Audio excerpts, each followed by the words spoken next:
Good morning, everyone. Welcome to today's Conversations at UTR. As always, we will be starting with a video about the admission process here at the university. Buenos días a todos, bienvenidos a Conversaciones en UTR. Como siempre, vamos a dar inicio con un video que tiene información acerca de nuestro proceso de admisión. Así que vamos con el video y regresamos para la presentación de nuestro ponente el día de hoy.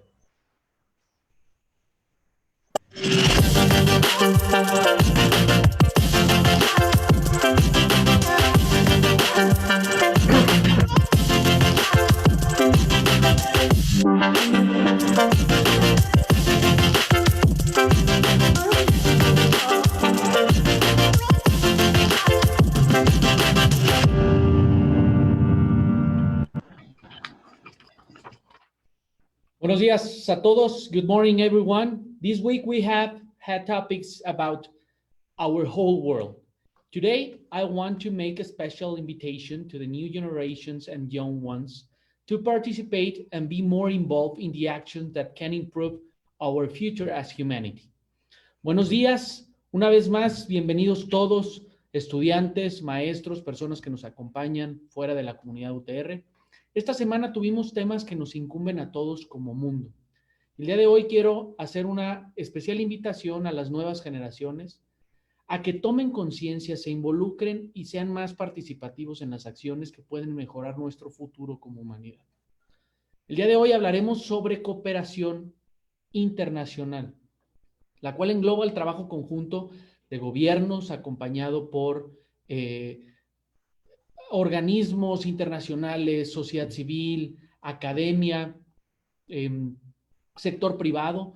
Con operaciones de este tipo, la cooperación busca promover acciones que contribuyan al desarrollo sustentable y a mejorar la vida de la población, como lo ha planteado la Organización de Naciones Unidas en la Agenda 2030.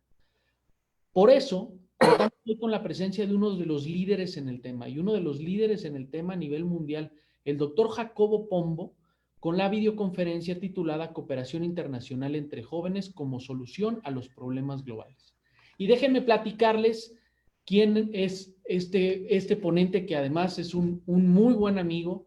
Jacobo Pombo es doctor en Ciencias Histórico-Jurídicas por el Departamento de Historia del Derecho e Instituciones de la Universidad Rey Juan Carlos de Madrid, y también posee un máster en Asuntos Internacionales, Economía Política y Derecho por la Universidad Pontificia de Comillas.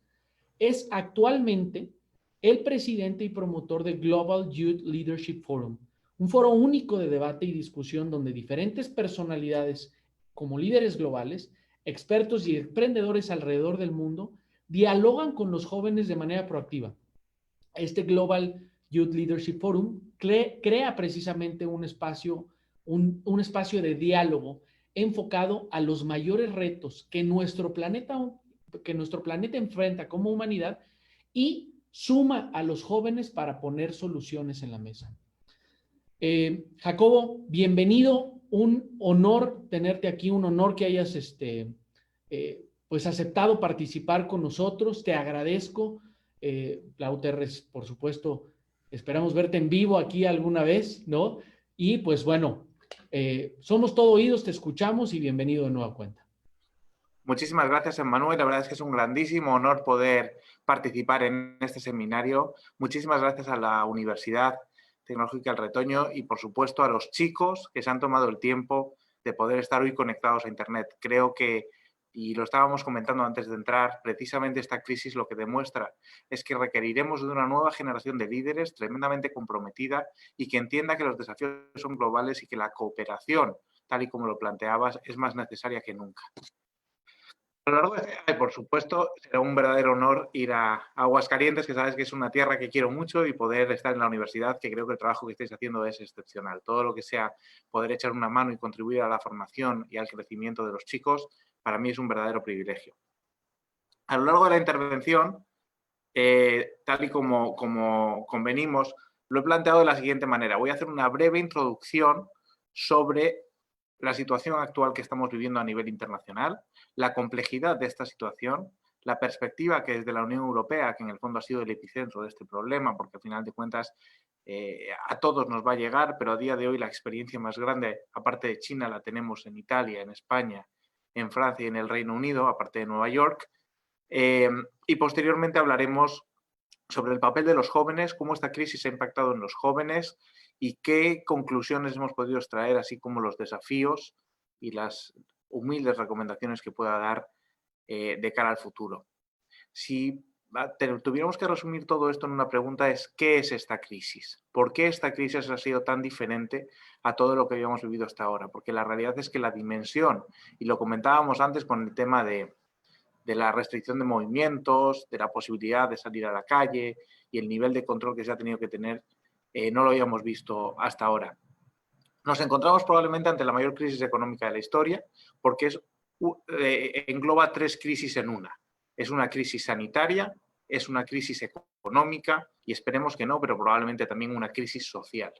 Vamos a hablar sobre las previsiones, sobre las proyecciones que tanto los organismos internacionales como los grandes expertos y los gobiernos están efectuando para tratar de entender el impacto de esta crisis, las posibles medidas que se deben tomar y cómo la ciudadanía va a ver afectadas sus vidas. Yo me guío por las predicciones, pero creo que nada está escrito. Todo va a depender, el futuro y el modo en el que salgamos de esta situación va a depender mucho de las acciones que tanto los responsables políticos y económicos como muy especialmente la ciudadanía adoptemos a lo largo de este tiempo.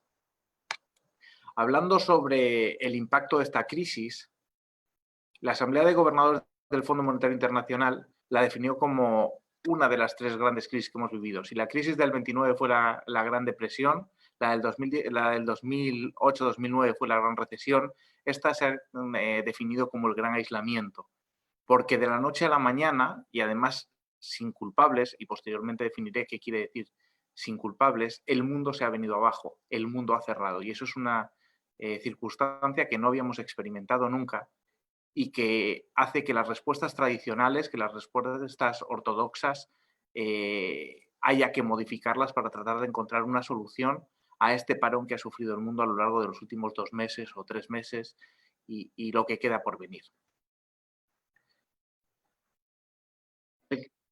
La característica fundamental, si hablamos sobre esta crisis, yo creo que ha sido, y quiero seguir pensando que ha sido la imprevisibilidad. Nadie esperaba que algo así pudiera ocurrir.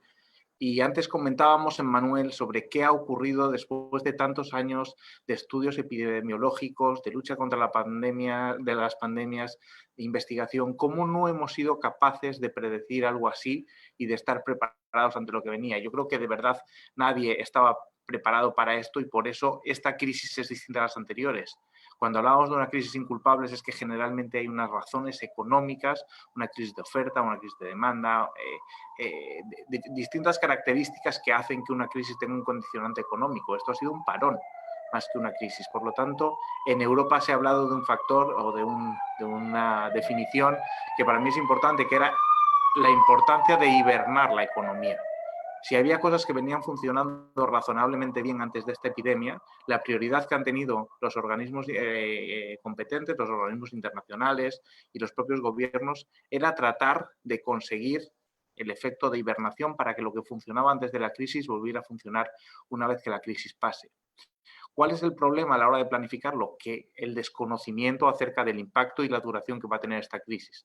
Eso es un problema que obviamente complica mucho el diagnóstico o las previsiones acerca de la solución y dificulta la toma de medidas. En términos generales, yo creo que la salida o la respuesta que han dado los gobiernos ha sido una respuesta centrada en la gente, centrada en las personas.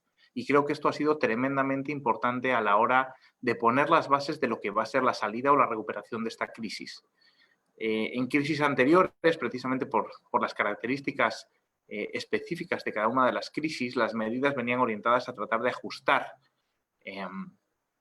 las fallas o los déficits que vinieran acompasados en ese momento en el sistema. Pero en esta crisis, afortunadamente, todo el mundo, estoy pensando fundamentalmente en las economías del G20, Estados Unidos, la Unión Europea, Japón, han puesto a las personas, a las pequeñas y medianas empresas y a las compañías multinacionales en el centro de la acción y han desarrollado políticas expansivas orientadas precisamente a inyectar liquidez y conseguir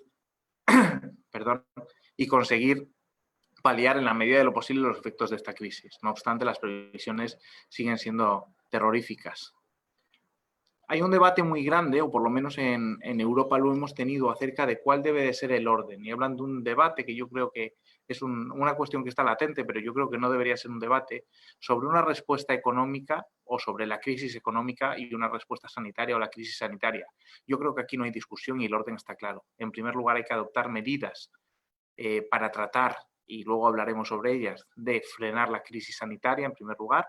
En segundo lugar, acompañarlos de políticas de apoyo y de estímulo para apoyar las economías nacionales, tanto las domésticas como las empresariales y las de los propios países.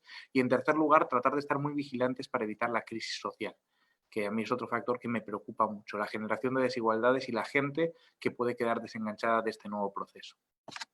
Entonces, el orden yo creo que sería ese. En primer lugar, solucionar la crisis sanitaria, en segundo lugar, la económica y en tercer lugar, estar muy pendiente de la social. Cuando hablamos sobre la crisis sanitaria, parece que los científicos están muy convencidos sobre cuáles deben de ser los pasos a dar o en qué estado nos encontramos, ¿no? Si hablamos sobre una característica fuerte de esta crisis es precisamente que los expertos, el problema es que ahora, por ejemplo, en Europa empiezan a cuestionarse por una cuestión de conveniencia política, tanto de un lado como de otro, empiezan a ponerse en duda todas las decisiones, pero si algo sí se consiguió es que otra vez los expertos volvieran al centro del análisis y la toma de decisiones. Creo que es muy importante en una crisis como es esta, que es de corte eminentemente sanitario, que opinen sobre ella las personas, sobre las medidas específicas a tomar las personas que conozcan el impacto, las características y la evolución del problema sanitario. Y lo que nos han dicho todos los expertos es que había una serie de cuestiones que eran fundamentales. En primer lugar, era la distancia física o la distancia social, que en España se ha definido como el confinamiento y ha hecho que llevemos 8 o 9 semanas metidos en nuestras casas. Eso ha resultado, frente a la explosión inicial de casos, ha devenido en una evolución bastante positiva de la situación de contagios que estábamos experimentando. Otra cuestión fundamental es el tema de los test para poder identificar el grado el número de personas contagiadas y el modo en el que se está avanzando. Creo que la evolución también del propio análisis del virus y los avances científicos y tecnológicos que hemos experimentado nos tienen que hacer albergar ciertas esperanzas sobre esto. Por hacer una comparativa, en solo 2 semanas ya se había identificado el virus y secuenciado su ADN, una cuestión que sería impensable hace apenas 30, 40 años, 20 años o incluso en crisis anteriores, ¿no? Nadie imaginaba una crisis como esta porque lo que tiene este virus es una gran letalidad y vemos el número de muertos que están registrándose en nuestras naciones y una altísima capacidad de contagio y propagación que puede saturar nuestro sistema sanitario, con lo cual ya te genera un problema de política pública de primer magnitud. Todo esto, además, también ha hecho aflorar o nos ha enseñado que había latente un problema político muy importante, que era la falta de coordinación o reforzamiento de los mecanismos de respuesta internacional frente a una crisis de estas características. Por eso, y luego lo hablaremos cuando hablemos específicamente sobre las recomendaciones para los jóvenes o sobre las recomendaciones para los gobiernos acerca de las lecciones de esta crisis, reforzar los mecanismos, específicamente en el ámbito de la Organización Mundial de la Salud, de cara a futuras crisis resultará fundamental. ¿A qué nos referimos con reforzar los mecanismos? Mecanismos de cooperación, de intercambio de información, de producción de material sanitario, de intercambio de ese material sanitario, de detección y respuesta frente a las crisis. Resultará capital si queremos dar una respuesta efectiva a estos desafíos que ya hoy sí creo que nadie puede dudar que son globales, por lo cual la respuesta debe ser global. A nivel europeo igualmente han fallado los mecanismos, lo hemos visto en el propio Consejo Europeo, en el cual se estuvieron tomando las decisiones sobre cómo salir de esta crisis. Los mecanismos de cooperación y solidaridad deben de reforzarse, no por una cuestión simplemente de caridad o de solidaridad malentendida, sino de inteligencia política.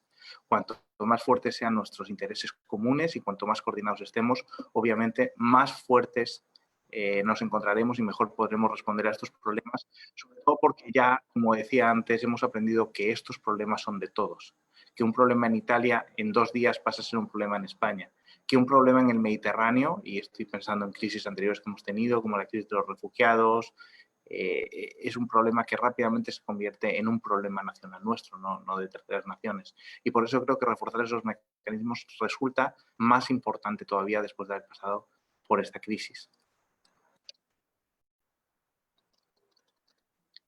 En esta crisis, porque algo que estamos viendo es que está siendo largo. Al principio el ánimo que veíamos en las naciones europeas era un ánimo esperanzado y la gente estaba muy optimista, pero vemos que poco a poco la gente se va cansando. Obviamente una crisis de 8, 9, 10, 12 semanas va pesando en el ánimo de la gente, pero creo que lo verdaderamente interesante o lo verdaderamente inteligente es que esperemos a que los técnicos y a que los responsables tomen las decisiones necesarias para tratar de paliar esta crisis y una vez que pase, eso sí, exigir que se lleve a cabo un proceso de evaluación sincero para entender qué es lo que ha funcionado y qué es lo que no ha funcionado, mantener lo que ha funcionado y tratar de reforzar esos mecanismos que se han demostrado poco eficientes u obsoletos a la hora de afrontar crisis como esta. Desde el punto de vista económico,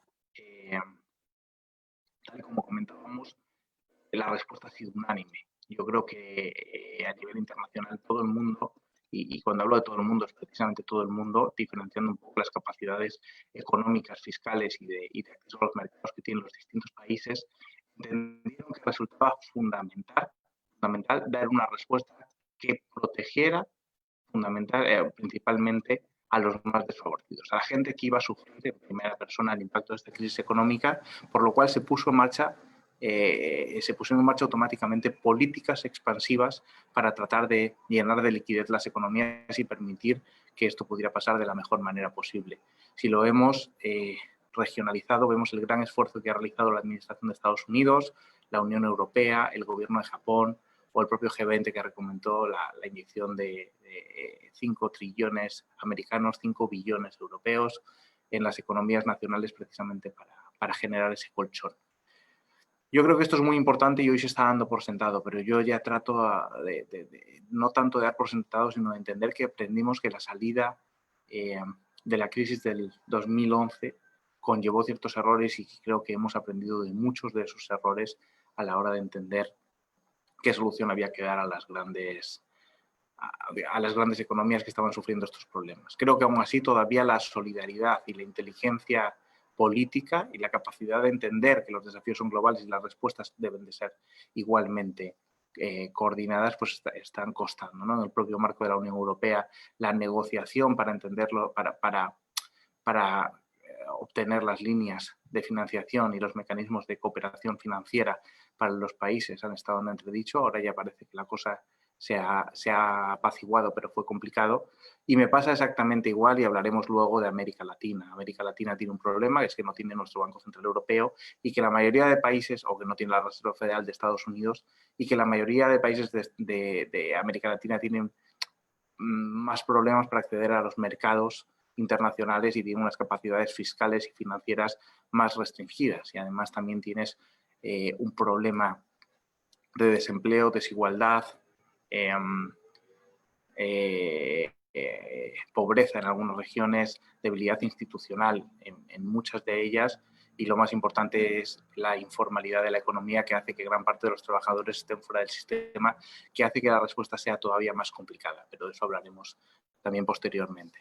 Desde el punto de vista económico, las pautas se establecieron de una manera muy evidente. En primer lugar fue esa respuesta expansiva para hibernar la economía y que se pudiera salir y en segundo lugar generar planes de reconstrucción. Se está planteando un plan de reconstrucción europeo, exactamente igual que se está planteando un plan de reconstrucción, unos segundos pactos de la Moncloa en el caso de España. Creo que es muy importante salir de esta crisis entendiendo cuáles son las fortalezas de nuestras economías y de nuestras sociedades, cuáles son las debilidades y tratar de poner las bases para, en el nuevo mundo que viene, un mundo que se ha acelerado, porque esta crisis yo creo que no ha sido una crisis de gran transformación, sino más bien ha acelerado procesos que estaban en marcha, como la digitalización, la tecnologización y ese modelo de globalización que ha acabado de dinamitarlo, ese replanteamiento sobre la importancia de un modelo de globalización sostenible. Y luego cuando hablemos de las políticas de juventud hablaremos, o de las políticas orientadas a los jóvenes, hablaremos sobre lo que estamos haciendo en el foro. Pero creo que ha acelerado esas dinámicas y que tiene que hacernos entender que hay que huir de los extremismos y que hay que analizar de una manera inteligente cuáles son las potencialidades de cada una de nuestras naciones para tratar de ser lo más competitivos posibles en una nueva economía que emergerá tras la crisis del coronavirus.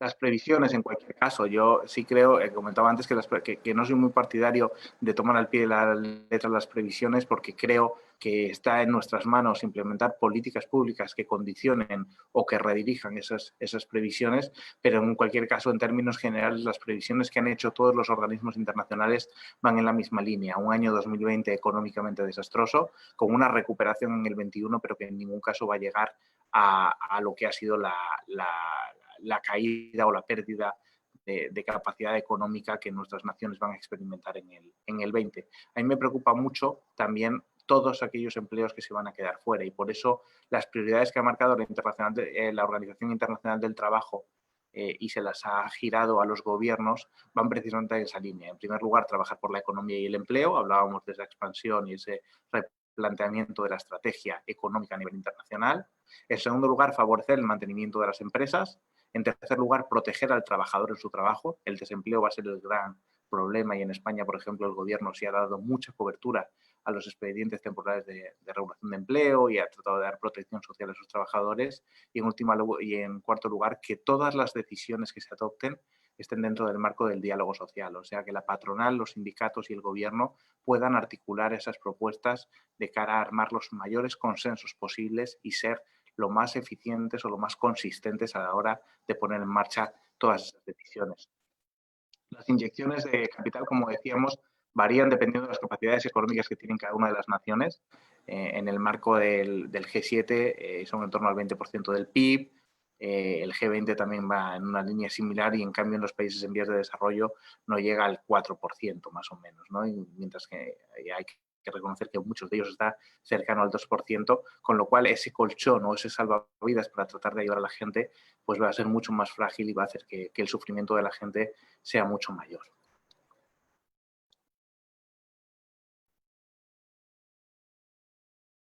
Comentábamos la cuestión de América Latina, para mí es fundamental que los grandes bancos de desarrollo puedan implementar políticas que traten de paliar en la medida de lo posible el sufrimiento que van a sufrir la gente en América Latina y creo que los gobiernos que tengan mayor capacidad económica pues puedan dar respuesta a esa solución. ¿Cuáles son las consideraciones que se abren a lo largo de esta crisis? Hay una serie de debates y hablábamos sobre el papel de los jóvenes. ¿Por qué para mí, aunque a lo mejor alguno de vosotros estáis pensando qué película nos está contando este hombre, creo que es muy importante entender el marco político el marco conceptual desde el punto de vista político y económico del mundo que queda, para entender cuál es vuestro rol en esa nueva sociedad como líderes del futuro. Yo estoy convencido, y cuando hablamos de líderes no me estoy refiriendo a Donald Trump, no me estoy refiriendo a Macron, no me estoy refiriendo a Ursula von der Leyen, estoy pensando en líderes, cada uno dentro de vuestros ámbitos de actuación, en vuestro barrio, en vuestra región, uno como ingeniero, otro como médico, otro, pero personas que hagáis la diferencia. Y luego hablaremos específicamente sobre los temas de la juventud, porque para mí sí es muy importante que de todo esto emerja una nueva generación de gente que entienda que es más importante conciliar y buscar respuestas inteligentes que tratar de polarizar, que es lo que a día de hoy parece que da mayor resultado, porque al final de la polarización no va a salir nada bueno, ¿no? Entonces, los principales debates que emergen o que pueden emerger de una crisis como la del coronavirus, el primero es el debate entre la libertad y la seguridad, que tenía que ver con la cuestión sanitaria. Siempre que hay una gran crisis, este debate emerge y creo que el caso más paradigmático fue el 11 de septiembre tras los atentados de Nueva York y Washington. Yo entiendo que la ciudadanía pueda estar más o menos molesta y también entiendo que las vertientes autoritarias o que las vocaciones autoritarias del gobierno o de los distintos gobiernos puedan emerger con mayor fuerza en este tipo de contextos. Pero creo que es muy importante seguir los criterios de los técnicos, dar la respuesta adecuada para tratar de solucionar todos estos problemas y conseguir que una vez la situación se haya estabilizado, el sistema de pesos y contrapesos que suele regir todas las democracias haga que el gobierno devuelva a la ciudadanía los derechos y libertades que les corresponde. Y si no, la ciudadanía obviamente tendrá que reclamarlo. Me refiero desde un punto de vista democrático, mediante distintas acciones, solicitudes, exigencias de transparencia, etcétera, etcétera. El segundo gran debate, que es un debate que para mí es muy importante, es el debate entre la globalización y la nacionalización. Ha habido muchos liderazgos populistas a lo largo de los últimos años que han hablado de lo lesivo que ha sido el proceso de globalización o lo que llaman ellos el neoliberalismo y la importancia de renacionalizar ciertas competencias. Mientras que hay otras personas que siguen abogando por un proceso de globalización cada vez más profundo, cada vez más amplio y sin límites. Yo creo que en el término medio está la virtud.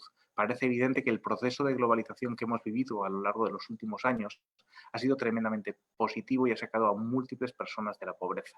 Pero también es verdad que si no hay un cierto control en ese proceso de globalización, en un mundo donde la tecnología cada vez juega un papel más importante, donde las desregulaciones hacen que haya regiones que jueguen con ventaja sobre otras y donde en el fondo el ciudadano, la clase media, es la que se resiente como casi siempre, es muy importante repensar, y sobre eso hablamos en el foro, sobre la generación de un modelo de globalización sostenible, un modelo de globalización en el cual el sector público y el sector privado se comprometan a generar ese desarrollo ampliando el sentido de valor, ampliando el número de beneficiarios de ese desarrollo económico. Y creo que los grandes centros de pensamiento a nivel internacional y las grandes compañías a nivel mundial son conscientes de esto y antes incluso de esta crisis ya venían hablando de ello. Y estoy pensando en iniciativas como la declaración del Round Table de Nueva York el verano pasado o la propia declaración de la iniciativa EPIC, impulsado por EY y la familia Rothschild. Con lo cual, y desde el punto de vista gubernamental, por supuesto, está la Agenda 2030 de los ODS que reconocen muchos de esos problemas y trata de buscar un proceso de desarrollo en el cual el mayor número de personas posibles se beneficien de él y que el esfuerzo sea compartido, el beneficio se maximice y podamos garantizar un marco de relación que sea lo más positivo o o que genere el mayor desarrollo posible para nuestras naciones. El papel de la sociedad civil a lo largo de esta crisis yo creo que por lo menos en Europa ha sido muy importante. Hemos visto la gran respuesta que ha dado la ciudadanía y hemos visto también el nivel de implicación que han tenido las grandes empresas y las pequeñas y medianas empresas a la hora de arrimar el hombro y tratar de dar una solución al problema que estábamos enfrentando. Yo, cuando hablan, y esa es la última tendencia sobre la que quiero hablar, ¿no? Cuando se habla sobre si esto va a suponer un cambio de hábitos absoluto, un cambio de hábitos abrupto o una agilización de los procesos que ya estaban en marcha, yo más bien creo que es lo segundo. Pero es muy probable que gran parte de la población o que gran parte de la gente no fuera consciente de hasta qué punto el mundo estaba cambiando y de hasta qué punto el mundo iba a una velocidad de vértigo. Y esto, pues, afortunado o desafortunadamente, nos ha dado un curso acelerado sobre lo que son nuevas tecnologías, lo que es teletrabajo, lo que es innovación, y creo que en esa línea es en la que se va a seguir. Yo, en cualquier caso, os quiero dar un mensaje de optimismo, y para eso voy a hablar de dos ejemplos, ¿no? Dos ejemplos que creo que reflejan muy bien el cómo, después de una crisis, podemos salir esperanzados y reforzados. El primero es el propio caso de la Unión Europea.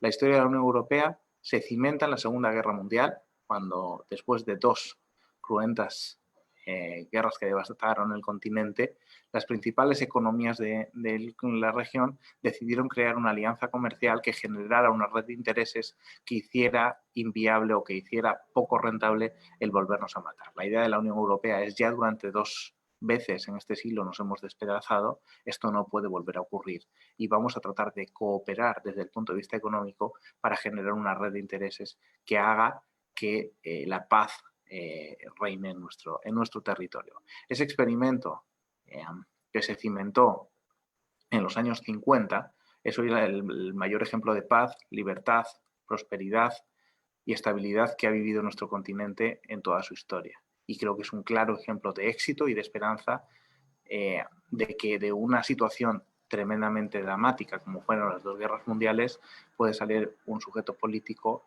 que garantice la paz, libertad, estabilidad y desarrollo de sus conciudadanos.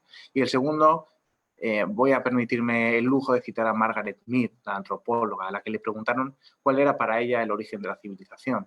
Sus alumnos esperaban que fuera a citar algún objeto, algún cuenco, y sin embargo ella lo que dijo es que para ella el primer signo de civilización fue un fémur curado. Cuando le preguntaron por qué un fémur curado, dijo, porque en la naturaleza, en el mundo salvaje, si un animal o un hombre se rompe una pierna o una pata, va a morir, o por sus depredadores, o porque no pueda comer, o porque no pueda tener el tiempo suficiente para esperar a que sane por sí mismo. Si hay un fémur curado, quiere decir que una persona se lesionó o que un animal se lesionó y otra persona u otro animal se tomó el tiempo de cuidarlo, alimentarlo, protegerlo y acompañarlo durante todo ese proceso. Yo creo que esto, que parece únicamente una anécdota, es muy sintomático de lo que está ocurriendo. Es muy importante que la comunidad internacional entienda que la cooperación y que entender que debemos reforzar esos mecanismos para dar respuesta a los desafíos y generar un desarrollo sostenible es la única alternativa que tenemos para generar un mundo sostenible, un mundo desarrollado y un mundo en paz. Y repito lo de en paz porque muy probablemente para nuestra generación, especialmente en Europa, el garantizar la paz ha dejado de ser tan atractivo o sexy como fue en los años 50. Pero tenemos que recordar que la historia no está escrita y que obviamente la democracia, la paz y el desarrollo tenemos que ganarlo cada día. Por eso creo que es muy importante que las élites tengan la inteligencia suficiente para entender esa respuesta. Hablamos sobre la cuestión de los jóvenes y perdonad que haya hecho toda esta introducción, pero consideraba que era muy importante entender dónde estábamos en este momento y por qué estábamos en un punto de quiebre. Lo primero que quiero decir es que los jóvenes de esta generación tienen todo el derecho del mundo a estar preocupados, a estar indignados y a estar asustados ante lo que viene. Nos encontramos ante una generación, si tomamos por generación la de los 40 para abajo, que ha sufrido dos de las peores crisis económicas del mundo. La crisis del 2008 y esta crisis del COVID-19 en el 2020. ¿Qué han supuesto? Han supuesto una pérdida de la esperanza, una pérdida de la estabilidad, una destrucción de empleo masiva, una pérdida de oportunidades, un desaliento generacional, con lo cual es evidente que tiene que haber preocupación, es evidente que tiene que haber miedo y hastío. Pero también creo que es muy importante que las generaciones aprendamos de los errores. Lo que no podemos cambiar nosotros, yo creo que no tiene sentido seguir pensándolo. Únicamente debemos de centrarnos en todas aquellas cuestiones que está en nuestra mano como generación cambiar. Por eso, y lo hablaba antes con Emmanuel, para mí es muy importante que todos vosotros entendáis que debéis de ser una generación tremendamente preparada. Preparada no desde el punto de vista técnico, que también, sino preparada para dar respuesta a un mundo cambiante con unos desafíos globales. Una generación solidaria y una generación que trate de buscar la complementariedad y no la confrontación. Yo creo que la moderación, especialmente en estos tiempos, y me hablaba Emmanuel del tema de las fake news, la moderación y el análisis riguroso de las cuestiones resultan más importantes que nunca cuando la intoxicación o el engaño o la radicalidad o la polarización están más presentes que nunca, porque no hay nada que haga más daño a nuestras sociedades que una sociedad civil fragmentada, o que una ciudadanía fragmentada, o que una ciudadanía enfadada. Yo cuando veo a la gente enfadada todo el día, quejándose, digo, ¿realmente qué estamos arreglando con esta actitud? Creo que lo más inteligente es aprender. La digitalización va a suponer un gran desafío para todos vosotros. Vosotros os vais a desarrollar y vosotros sois mucho más jovencitos que yo en un mundo hipertecnologizado, que hay gente que lo ve como un gran reto, o como una gran oportunidad y gente que lo ve como un gran drama. Yo nuevamente creo que es una gran oportunidad que tiene sus riesgos y por eso es importante que hagamos un buen uso de la tecnología. Es muy importante que haya una coordinación entre las grandes compañías gestoras de los datos, por ejemplo, gestoras de la tecnología, los propios gobiernos reguladores y los ciudadanos a la hora de saber utilizarlos de una manera eficiente. Pero creo que tenéis que quedaros con lo positivo. Creo que tenéis que ser lo suficientemente inteligentes para aprovechar todas las oportunidades que nos da la globalización y la tecnología, que son muchísimas. En estos momentos yo creo que este webinar o esta intervención con gente de diversas partes del mundo, muchos de los cuales que han intervenido, aunque, bueno, estaba pensando ahora que muchos de ellos son mexicanos también, de amigos míos que han intervenido anteriormente, como puede ser Otto Granados o como puede ser Arturo del Banco de Santander. Es una oportunidad que hace 20, 25, 30 años hubiera sido impensable. Entonces os pido que tratáis de aprovechar al máximo todas las oportunidades que esta nueva generación os otorga. Con lo cual, solidaridad, capacidad de trabajo, capacidad de innovación, humildad y habilidad para tratar de anticiparos a los cambios, creo que son las recomendaciones fundamentales que os podría hacer en estos momentos. Yo, como comentaba Emmanuel, y no sé si me estoy extendiendo mucho de tiempo, estoy mirando cómo voy de tiempo. Muy rápidamente os voy a comentar, como comentaba Emmanuel, yo soy el presidente del Global Youth Leadership Forum. Es un foro que, bajo la presidencia del Patronato de Honor de Su Majestad el Rey, don Felipe VI, el Rey de España, e impulsado por Naciones Unidas, a través de la Oficina de Naciones Unidas contra la Droga y el Delito, el Banco Mundial, la Comisión Europea y el Gobierno de España, lo que busca es eso: identificar el talento, identificar el liderazgo juvenil y ponerlo. Y es lo que hablábamos de la inteligencia, la moderación y la capacidad de aprender del otro. Ponerlo con las personas que nos han traído hasta aquí: presidentes, expresidentes, ministros, consejeros de grandes compañías, académicos de referencia, premios Nobel. Y al final lo que te das cuenta es que realmente toda esa gente tiene mucho más interés en apoyar a las nuevas generaciones de lo que podíamos pensar. Con lo cual, acercaros a la gente mayor, a la gente que nos ha traído hasta aquí, a la gente que tiene experiencia, y tener la humildad de aprender de ellos. Yo creo que precisamente de esa cooperación intergeneracional tienen que salir las políticas del futuro. Ellos tienen la experiencia, ellos tienen los conocimientos, y vosotros lo que traéis es precisamente energía, nuevas ideas, formar parte, sois nativos digitales, formáis parte de una generación mucho más habituada con todo lo que viene. Entonces yo creo que es muy importante que entendáis eso, que entendáis que el mundo lo vais a construir entre todos. Y no hay nada más absurdo que estar pegándote por una cuestión ideológica con tu compañero de al lado, porque os guste o no, al final yo creo que va a ser imprescindible que entre los dos saquéis adelante Aguascalientes, la universidad o la responsabilidad que podáis tener cada día. Con lo cual yo os animo a seguir trabajando. Yo me quedo a vuestra disposición, Emmanuel tiene mis datos y estoy a vuestra disposición para lo que podáis comentar. Mi foro está abierto, bueno, nuestro foro, ¿no? A mí no me gusta hablar de mi foro, hay un montón de gente y yo tengo el honor de poder liderarlo, pero nuestro foro está a vuestra disposición para precisamente seguir formando, seguir capacitando, daros acceso a las nuevas tecnologías y a las nuevas dinámicas que hay a nivel internacional. Pero sí os pido que seáis moderados, que analicéis de manera rigurosa e inteligente las cuestiones del futuro, que os dejéis asesorar o recomendar por la gente que sabe más que vosotros y que seáis muy generosos y muy solidarios con los que os rodean. Si ponéis las bases y desde ya, desde la universidad, trabajáis de esa manera, estoy convencido que a medida que vayáis adquiriendo nuevas responsabilidades, todo va a funcionar mucho mejor. Así que muchísimo ánimo.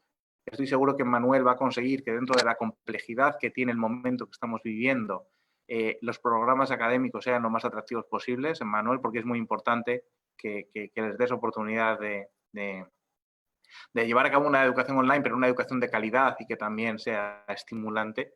Y estoy convencido que muy pronto habrá una solución a esta gran crisis global. Estoy convencido de que recuperaremos, no sé si la vida que teníamos antes, pero desde luego una vida maravillosa. Y os animo a ser muy positivos, a ser muy proactivos y a ser parte del cambio y del desarrollo que nuestro mundo necesita. Así que muchísimas gracias. Creo que no me he pasado mucho. Estoy viendo ahora justo que van 34 minutos y quedo abierto a vuestras preguntas. Gracias. Pues muchas gracias, Jacobo. Yo creo que más allá del contexto que tú nos comentas, que sin duda es importante porque al final de cuentas tú tienes que vivir, ¿no? Vivir, experimentar, equivocarte en el camino, tal vez como en su momento pudieron haber sido las guerras que tú mencionas en Europa, para darle paso a cuestiones que permitan unificar, trabajar en conjunto, cooperar. Y yo creo que eso es fundamental. A mí me encantó la última reflexión que haces, porque yo creo que todos en algún momento pues pensamos en cooperar y decir, pues con mis amigos, con mi generación, pero a veces no estamos tan conscientes de la necesidad de interactuar intergeneracionalmente como lo comentas. Y yo creo que hoy en día, digo, permíteme aventurarme a decir este tema, esta crisis fue justo lo que fue la médula de la crisis, el pedirle a los jóvenes que se quedaran para cuidar a los más grandes, a sus padres, a sus abuelos, a quien de repente podemos ver ya como alguien que pudiera ir de salida, que ya en algún momento ya dio lo que tenía que dar, y esas posiciones egoístas de repente pues juegan en contra de todos, ¿no? De todos y de uno mismo cuando los toma. Yo creo que aprender de este tema de decir, es que no soy yo, no puedo vivir yo solo. O sea, eh, algo que yo vivo directamente en esta crisis es que mis padres están en otra casa, mi hermana está en su casa y a mí me toca encerrarme solo y a lo mejor esa es la desesperación que uno siente porque cuando uno tiene que estar solo, no se halla, no se halla por ningún lugar. Y el reflexionar justo que somos una sociedad que debemos de cooperar, yo creo que es muy valioso. Pues damos espacio, jóvenes, a que puedan iniciar con sus preguntas. Hay algunas que ya que nos están llegando por redes sociales y algunas por WhatsApp. Les pido a los que están aquí en Zoom directamente que los que quieran ir tomando la palabra me vayan levantando la mano para irles dando el audio. Pero empezaría por una que tengo aquí. ¿Cuáles serían las 3 habilidades indispensables para que un joven sea exitoso para negociar, resolver o proponer una solución a nivel internacional? Yo creo que con esa podríamos empezar. Y a mí me gusta, bueno, yo tengo una reservada ahí que luego te hago aquí para que, pero podríamos empezar con esa, Jacobo. Por supuesto, yo no tengo la clave, si no sería un hombre exitoso en la negociación internacional y desafortunadamente no lo soy. Pero sí que gracias a Dios nos ha tocado, yo creo que Manuel, ya que somos más mayores, haber vivido alguna que otra negociación y haber estado presentes en múltiples situaciones de esta naturaleza y creo que viene muy en la línea de lo que hemos estado comentando. Creo que en primer lugar es muy importante entender que la cooperación en una negociación muchas veces la gente lo interpreta como una guerra o gano o pierdo. Creo que es muy importante entender que si lo planteas como un nadie va a perder todo y nadie va a ganar nada, o sea, voy a buscar un espacio de cooperación donde yo maximice mi resultado, creo que es muy importante. Con lo cual, en primer lugar, el hábito o la actitud de cooperación con el otro y no de machacar al otro. En segundo lugar, creo que es muy importante el análisis técnico. En primer lugar, saber tanto lo que estás negociando, que creo que es fundamental, como qué es lo que para el otro es irrenunciable, porque muchas veces las negociaciones se estancan y realmente es por una mala planificación o una mala preparación de qué era lo que tú realmente necesitabas sacar y qué era lo que necesitaba sacar el otro. Con lo cual yo creo que es muy importante entender cuál es la complejidad técnica del conflicto que está en discusión y, en segundo lugar, cuál es tu línea roja y cuál es su línea roja para entender por dónde puedes llegarle. Y en tercer lugar, y lo comentábamos a lo largo de la intervención, es la humildad. Yo creo que es muy importante que cuando vayan a una negociación vayan con los conocimientos técnicos, que vayan sabiendo qué es lo que quieren sacar y cómo pueden ofrecerle una salida digna a la otra persona, pero sean lo suficientemente humildes para nunca pensar que el que está enfrente es más tonto que tú.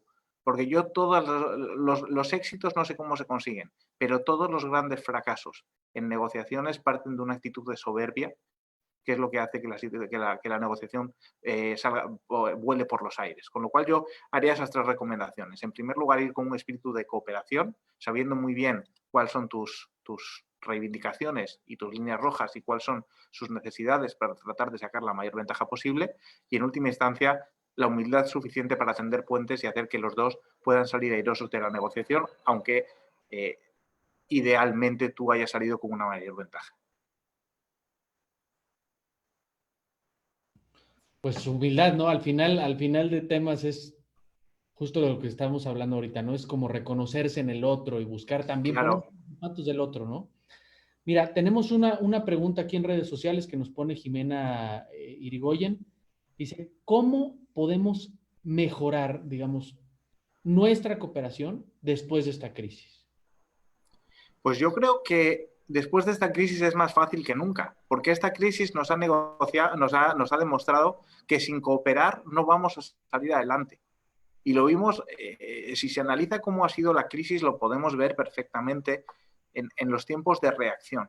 Gran parte de los problemas sanitarios o del colapso sanitario o de las emergencias sanitarias que experimentamos en España, y estoy convencido que en otros países fue igual, fue precisamente por la falta del establecimiento de unos mecanismos de cooperación que hicieran que la información y el material sanitario, y estoy pensando solo en esta crisis, que es un caso muy extremo, llegaran a nuestra región.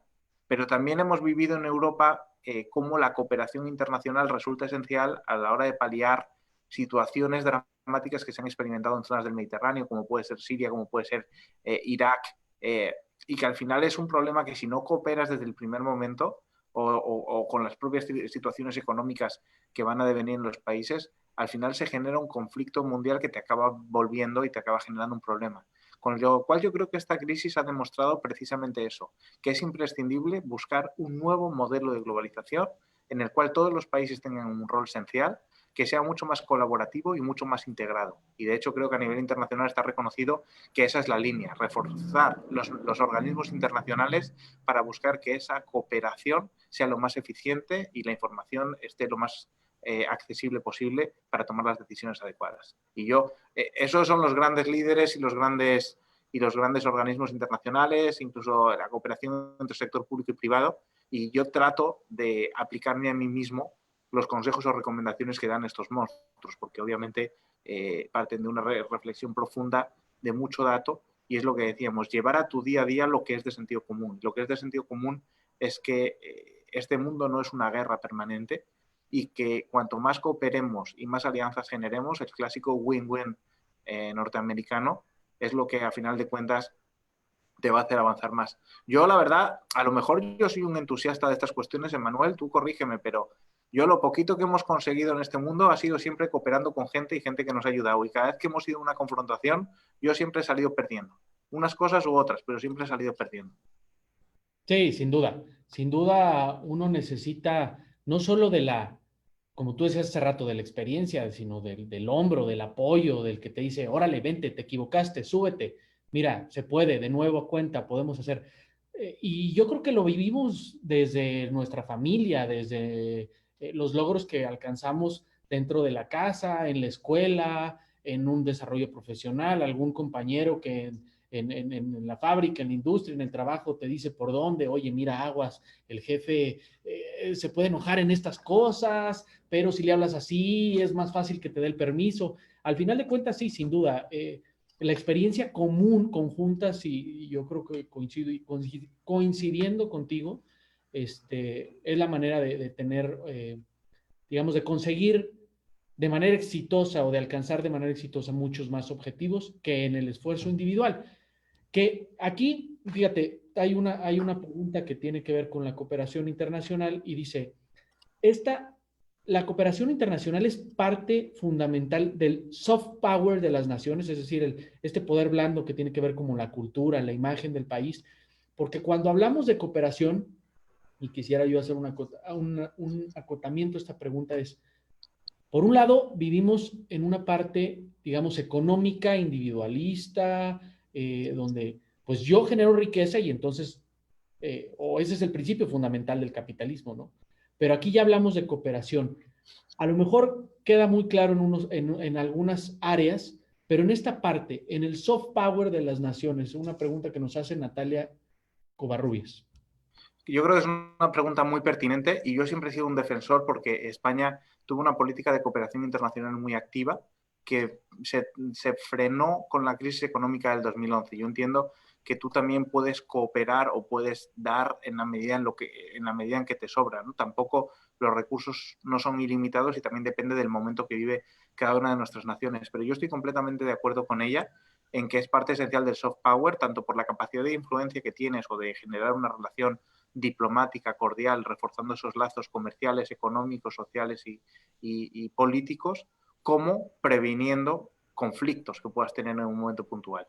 Y yo estoy pensando en las políticas de cooperación en países vecinos que pasan por situaciones de pobreza o por situaciones de conflicto. Cuanto más apoyes a esas regiones, obviamente, en el plano pragmático, menos probabilidades tienes de que gente que sea parte de ese conflicto vaya a venir a tus regiones, ¿no? Con lo cual yo creo que es muy importante, tanto por la parte del soft power, de la imagen que tu país se granjea en esa tierra y que luego te da acceso a tener una capacidad de influencia importante en el ámbito político, económico, social, cultural, para tus empresas, para tus ciudadanos y para las propias actitudes de tu país dentro de la comunidad internacional, como para prevenir problemas futuros que puedas generar. Pero creo que en las políticas de cooperación internacional es muy importante entender que las capacidades y los recursos disponibles pues son un factor esencial a la hora de condicionar la dimensión y la capacidad de esas políticas de cooperación. Muy bien. Vamos a dar paso aquí. Tenemos ya 2 preguntas aquí de los jóvenes que están conectados en Zoom. Le voy a dar la palabra primero a Arely Mariana Alvarado para que nos haga su pregunta y después de que haga la pregunta le damos la palabra a Antonio Rubalcaba y luego vamos con la respuesta. Entonces, adelante, Arely. Buenos días.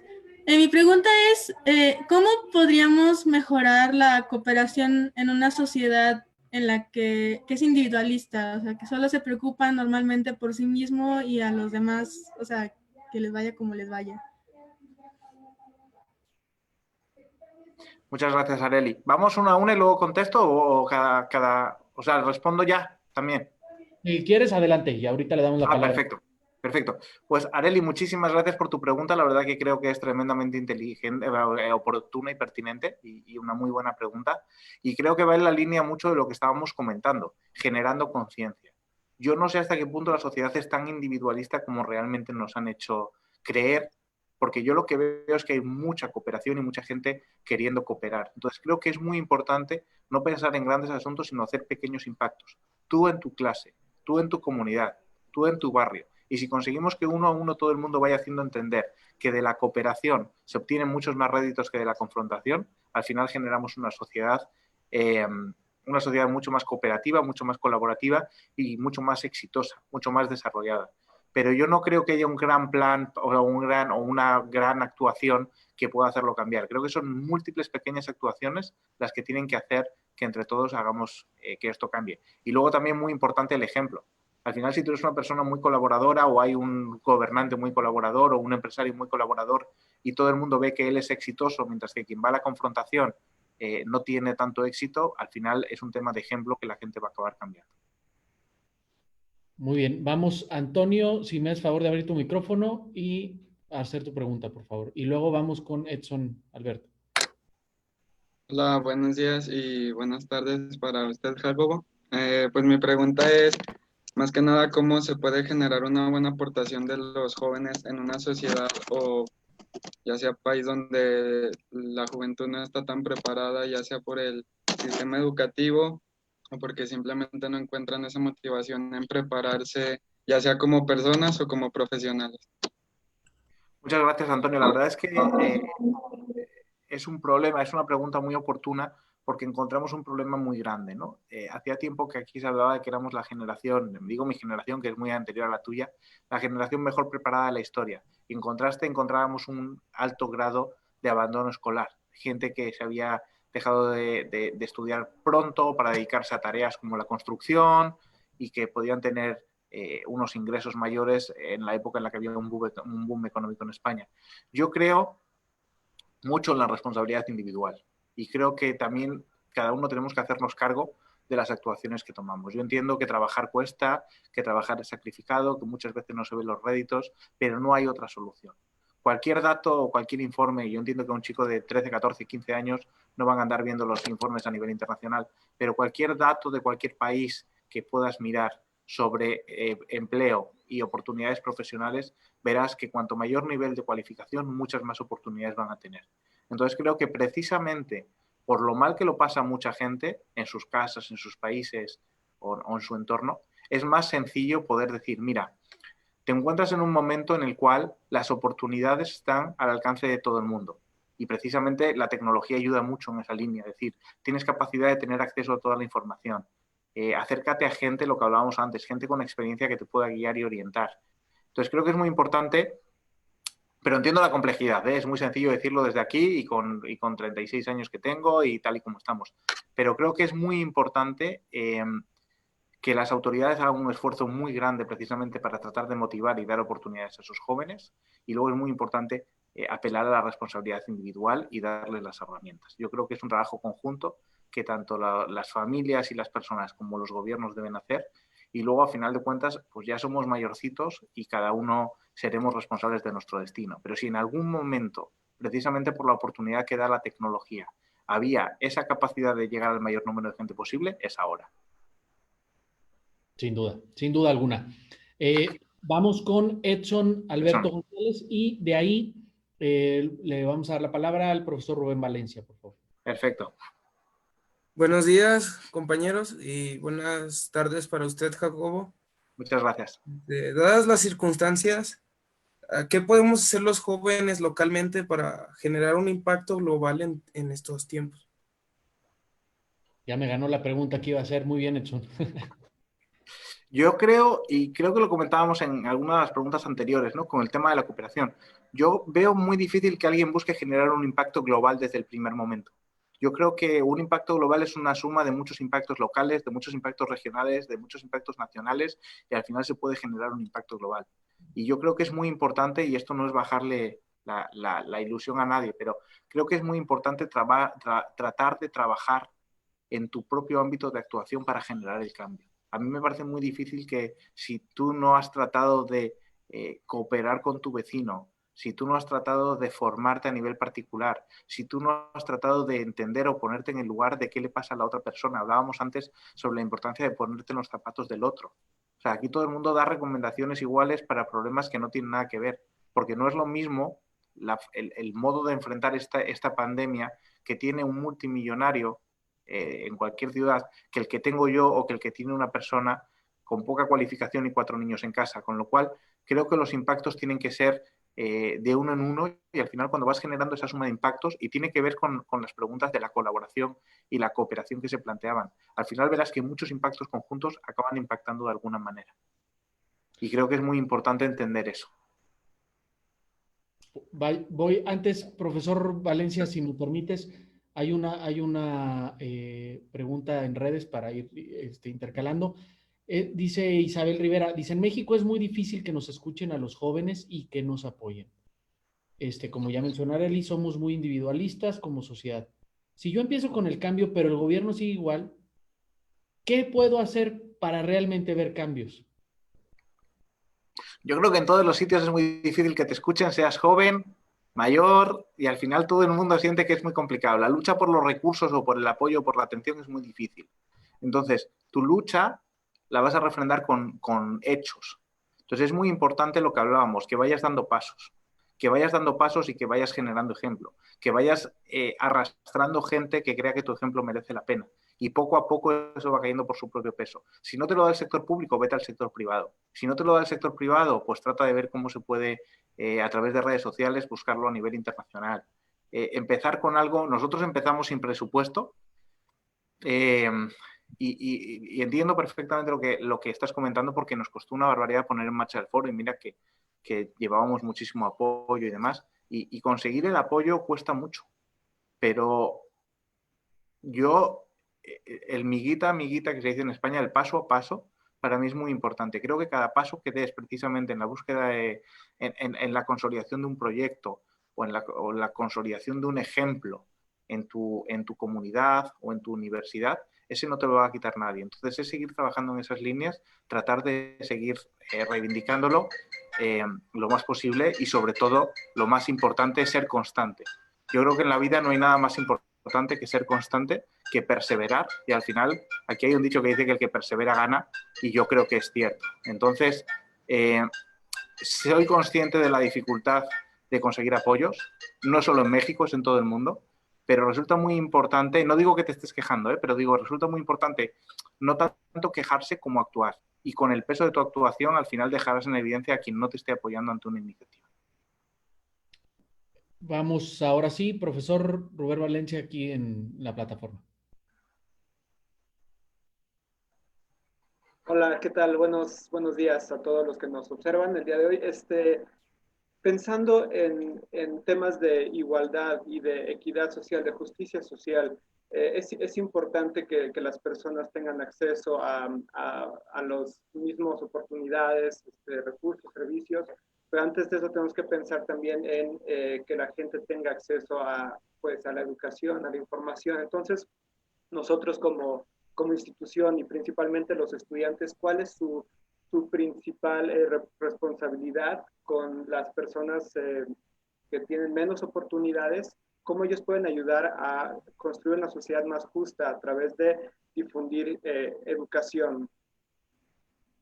Muchas gracias, profesor. Yo creo, a ver si he entendido bien porque se me ha cortado un momento la pregunta, pero básicamente es decir, cómo se puede generar un mayor grado de protección social para nuestra ciudadanía y también, una vez que ya se ha consolidado la atención social básica, el acceso básico a los recursos sociales, cómo tener acceso a la información y al conocimiento, ¿verdad? Correcto. Pues yo creo que es un proceso también progresivo y que hay que ir paso a paso. Yo, por ejemplo, en el caso de México, que es... Perdonad un segundito, que es que hay un teléfono que no para de sonar y lo voy a desconectar y ahora mismo contesto.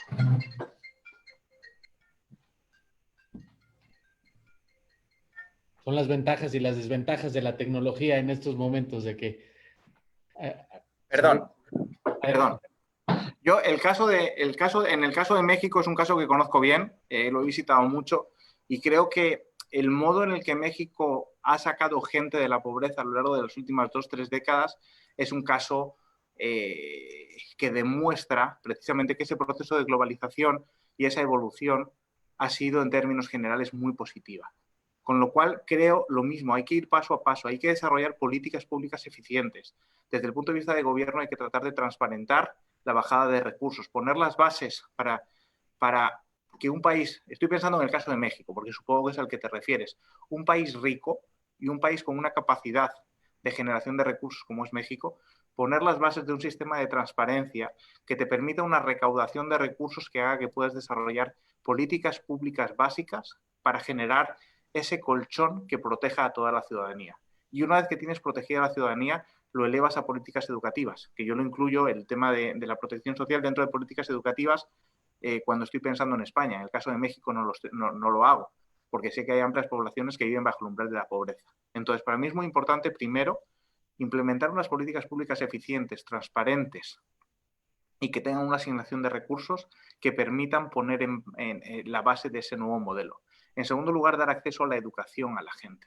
Y en tercer lugar, también permitir que el propio mercado pueda operar de cierta manera. Al final, si las empresas funcionan, las empresas tienen recursos procedentes de I+D, si la gente tiene acceso a la tecnología, si la gente tiene riqueza para poder tener en su casa una computadora y poder tener acceso a Internet, va a ser mucho más sencillo que se tenga acceso que si tienes a la gente sometida bajo el umbral de la pobreza. Con lo cual, desde el punto de vista de política pública, en primer lugar, es poner las bases de un sistema que garantice un sistema básico o un estado social básico que haga que la gente esté más preocupada precisamente por formarse o por tener acceso a la información que a comer, ¿no? Que es de lo que estamos hablando. Y una vez que lo consigas, yo creo que todo va a ir rodado y luego tener una ciudadanía interesada e interesante, y en ese caso yo sé que la mexicana lo es. Jacobo, yo tengo una pregunta, digamos, tengo una pregunta similar a la que había hecho Edson, pero ya pensé una adicional. Sí. A ver, en este momento de crisis, ¿cómo los jóvenes pueden ser líderes detrás de una pantalla? Y no quiero confundir el término porque la siguiente, o sea, en la misma pregunta es, ¿qué diferencia en este mundo de redes sociales y de tecnología a un líder de un influencer? Claro, yo es que tampoco estoy muy acostumbrado yo a lo de las redes sociales, pero yo un líder tengo clarísimo lo que es. Y un líder son cada uno de estos chicos que están hoy no sé si les obligas o no, Manuel, pero hoy quiero pensar que no, que están aquí por interés, pero que están aquí escuchando una cuestión sobre política pública, sobre gobernanza, sobre futuro, sobre oportunidades. Entonces, en el fondo lideran cada uno de ellos en procesos individuales y en procesos colectivos dentro de sus regiones. A mí me parece muy difícil pensar que un líder va a ser una persona que va a entrar en Internet o en Twitter o en Facebook, va a generar un perfil y va a jalar 200.000 personas. Yo eso no lo conozco. No lo conozco de una manera seria. Lo conozco de un famoso que no sé qué o con un caso de un escándalo personal o lo que sea. Pero ¿cómo lideran? Pues cada uno de ellos sacando buenas calificaciones, montando un negocio, sacando ese negocio adelante y tratando de trabajar y tratando de avanzar y haciendo avanzar el país. Al final los países avanzan gracias al sacrificio y al trabajo de miles de personas que día a día se levantan para trabajar y para mí eso es liderar. Y al final, de entre toda la gente que ponga las bases para desarrollar un proyecto vital, que se impliquen en los problemas de la comunidad y que tengan esa sensibilidad, esa solidaridad y esa humildad para implicarse, remangarse y tratar de apoyar a la gente a su alrededor, emergerá alguno que a lo mejor pueda ser y tengan también, muy importante, conocimientos técnicos. Para mí es muy importante que estén bien formados, porque también luego emergen por ahí cada uno que a duras penas sabe leer y es casi peor el remedio que la enfermedad. Entonces, si ellos hacen lo suyo, se forman y van impactando en su comunidad, yo creo que la propia inercia de la vida les va a llevar a liderar distintos procesos. Unos llegarán más lejos, otros se quedarán a nivel más bajo y otros a lo mejor no llegan, pero de ahí, del trabajo duro, de la formación y de la solidaridad o el compromiso social es de donde emergen los liderazgos. Yo creo que lo que le da a Internet es precisamente la capacidad de poder explicar o vender esas iniciativas que están desarrollando o poder intercambiar esos conocimientos que ellos tienen. Pero no creo que sea para hacer una revolución a través de redes sociales. Pues fíjate, qué importante saber que tenemos tan al alcance el ser líderes. Pareciera, porque a veces lo tenemos tan alejado que pensamos solo en los presidentes de los países y en los directores de las grandes compañías, pero esta reflexión que compartes con nosotros es importantísima y yo les pido, jóvenes, que le escuchen. O sea, ser líderes, ponerse a trabajar, tener una meta, cumplirla, prepararse e ir sumando esfuerzos para conseguir metas no solo individuales, sino también comunes. Ya nos estamos acercando al final. Y para eso, muy rapidito, Emmanuel, pero para eso les viene muy bien hablar con los líderes, porque aprenderán que los que hoy lideran empezaron así, paso a paso, con un pequeño proyecto, trabajando en una oficina, cooperando en un grupo de trabajo, un grupo social, cooperando en la universidad, liderando reivindicaciones en la universidad. Entonces, por eso lo que decíamos antes de la perspectiva intergeneracional es muy importante para que sepan que lo tienen a la mano, que es únicamente un tema de trabajo, constancia, de ser perseverantes y de creer en un objetivo. Y luego, y muy importante también, ser honestos. No hemos hablado sobre eso, pero yo creo que es un tema muy importante y ya no te quito más tiempo, pero creo que es muy importante que entiendan que hay veces que los caminos rápidos que te ponen delante no son los adecuados. Y son mejor los pasos dados derechos que pretender coger un atajo, porque eso es lo que te puede hacer perder una vida entera. O sea, te puede hacer que una carrera exitosa por una mala decisión se trunque. Y entonces creo que es muy importante también que en la universidad reforcéis la cuestión de la honradez, que aunque parezca que no paga, sí paga a medio plazo. Sí, la honradez, integridad, ¿no? Verticalidad en el actuar y también este pensamiento también de alteridad que te permite ponerte en los zapatos del otro y que al final de cuentas, pues esperar que te traten, que recibas el mismo trato digno como tú lo esperarías, porque pues así no te gustaría que te robaran, no te gustaría que te ganaran a la mala, no te gustaría. Entonces, yo creo que pensar en el otro siempre es importante. Pero estás en el lado optimista, o en el lado buenista. En el lado pragmático, aparte de no hacer lo que no te gustaría que te hicieran, es que si lo haces te lo van a cobrar. Antes o después te lo van a cobrar. Entonces, por inteligencia tampoco. Sí, el karma llegará de alguna u de otra forma, así ¡Hombre! que los jóvenes. Te haría una pregunta final que tengo aquí del profesor Víctor González y luego daríamos espacio a una reflexión final para despedirnos el día de hoy. Y el profesor Víctor pregunta, dice, ¿en qué medida las respuestas de los líderes nacionalistas como Trump o Boris Johnson son modelos de colaboración? Uno retirando el apoyo a la OMS, culpando a China, y el segundo no dándole importancia en su momento a la pandemia. No, yo creo que es todo lo contrario. Precisamente no son modos de cooperación, sino demuestran todo lo contrario de lo que yo he tratado de expresar hoy a lo largo de la intervención. Creo que es muy importante confrontar los modelos de globalización sostenible, que sean moderados, con los modelos nacionalistas de recentralización. No recentralización, sino de cierre de fronteras, de tratar de buscar la discrepancia, la polarización. Justo uno de los libros, lo tengo aquí de hecho, y va sobre el tema del populismo, el auge del populismo en Estados Unidos, en la Unión Europea, de dónde vienen, y lo estaba revisando ayer. Creo que es muy importante entender que ese modelo, que es un modelo que es justo lo que estábamos hablando, es un modelo que es muy rentable porque precisamente pesca en las aguas de todas las personas que se han sentido perdedores de este proceso de globalización. Son mensajes muy simplistas, sin mucho trasfondo técnico detrás, y obviamente creo que es lo contrario de lo que hay que buscar. Lo que hay que buscar es seguir en el proceso de globalización, porque el mundo va en esa línea y además ha sido muy positivo, y tratar de meter las correcciones correspondientes precisamente para que nadie se quede atrás de este proceso, que no es fácil y que es una cuestión técnica dependiendo del momento, dependiendo del país, y tratar de ir ajustando. Pero precisamente esos modelos que estaban mencionando populistas van en la línea contraria y no creo que beneficien en nada todo lo que estamos comentando, ni la sostenibilidad ni la cooperación a nivel internacional.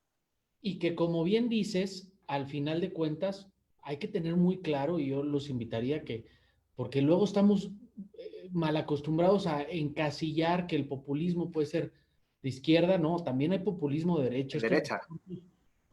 Polarizantes los hay en tirios y troyanos, ¿no? Pero al final de cuentas, como dices, globalización implica cooperación, globalización implica solidaridad.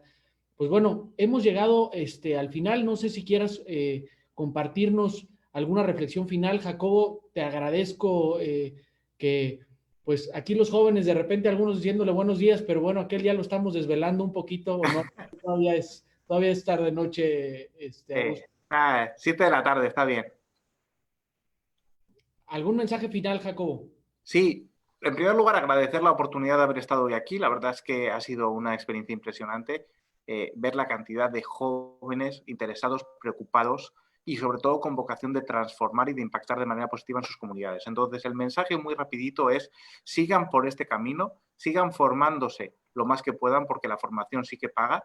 Traten de ser lo más cooperativos posibles, traten de apoyar en la medida de lo posible y luego tampoco tengan ningún reparo a la hora de pedir esa ayuda, y sean honestos. Y creo que con esas bases el camino va a ser exitoso. Va a ser duro porque la vida es complicada y hay que pelear cada paso que se da, pero estoy convencido que tienen por delante un futuro exitoso y espero poder estar con ustedes en la universidad para ver cómo va avanzando ese proceso. Así que muchísimo ánimo. Estoy seguro de que de esta crisis van a surgir grandísimas oportunidades y que todos vosotros vais a ser beneficiarios de ellas. Muchas gracias. Gracias, Jacobo, gracias por tu mensaje. Y jóvenes, pues a echarle ganas, a cuidarse, a ser resilientes, a tratar de enfrentar esta crisis desde nuestras trincheras como vamos pudiendo. Como dice Jacobo, sabemos que están desesperados. Déjenme decirles, no son los únicos. Estamos todos de alguna u otra manera fuera de nuestro lugar habitual, pero esto tiene que ser una parte importante para dar nuevos pasos, para ser creativos, para innovar, para proponer, para ser líderes, como bien lo dice Jacobo. Jacobo, muchas gracias a todos los que nos acompañaron hoy, estudiantes, maestros, público externo. Les damos las gracias. La semana que entra tenemos, la siguiente conferencia la tenemos el miércoles de la semana que entra. Va a estar Alejandro Canela, que va a ser el vicepresidente de Siemens México y Latinoamérica. Y a todos, muchas gracias. Y recuerden, stay safe and proudly UTR. Nos vemos en la que sigue. Muchas gracias, jóvenes. Muchas gracias a todos. Un placer.